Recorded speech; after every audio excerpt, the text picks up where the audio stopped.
9 જૂન સોમવાર હતો. હું બેઠી બધા નહીં અત્યારે જોતી હોઉં છું ને ફેસબુકમાં બધા પ્રીચરોના ને બધા યુટ્યુબ પર ને બધું. તો ફેસબુકમાં મેં એક જણનો મેસેજ ખોલ્યો પ્રીચરનો અને એમનો સીધો વિડીયો આવ્યો આમ હાથ રાખીને કે હું તમને બ્લેસ કરું છું, જે ઓનલાઈન મને જોઈ રહ્યા છો એને હું બ્લેસ કરું છું અને ઈશ્વરે તમને પસંદ કર્યા છે અને એમ કરીને નહીં પેલું કરે છે ને હાથ બ્લેસિંગનો એવું કર્યું.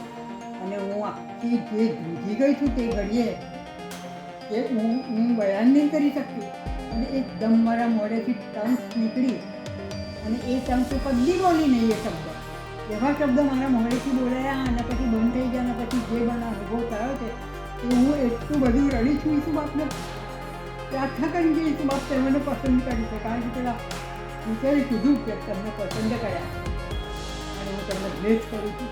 અને જે મેં અનુભવ કર્યો છે ને મારી જિંદગીના મેં કરી એવો અનુભવ નહીં થયો. એવી હું આખી જુદી કરીને પછી જે મારી આંખોમાંથી આંસુ નીકળે છે હું રડી છું અને પછી મેં ઈસુ બાપનો આભાર માન્યો કે ઈસુ બાપ થેન્ક યુ કે તમે મને પસંદ કરી છે અને તમે જે મને અનુભવ કરાયો એક આમ સ્પિરિચ્યુઅલ અનુભવમાં તો કહા ઈશ્વરે મને પસંદ કરી. આવો અનુભવ મેં કદી મારી જિંદગીમાં નહીં જોયો. એવો અનુભવ મને તે દિવસે મળ્યો અને હું આ વસ્તુ કોઈને કહી નહીં શકું. નહીં હું ત્રણેય છોકરીઓને મળીશ ને તારે કહીશ.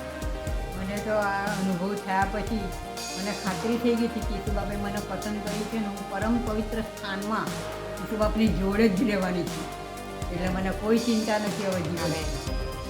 એટલે મને ઈસુ બાપે પસંદ કરીને મને કન્ફર્મેશન આપી દીધી કે મેં તને પસંદ કરી છે અને તારે મારી સાથે આવવાનું પવિત્ર સ્થાનમાં.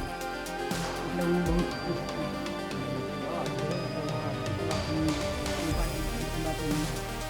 બહુ જ મોટો આશીર્વાદ આપી દીધો વગર માંગ્યું. ઈસુ બાપે મને બધું મારા જીવનમાં પૂરું કર્યું છે. મને જે કંઈ મેં આશા રાખી છે ને તે મારે માગણી નથી પડીને મને મળી છે મારા જીવનમાં. એટલે ઈસુ બાપનો ખૂબ જ આભાર માનું છું. હું હવે મારું જીવન ઈશ્વરમાં જ વ્યતીત થશે. Amen amen.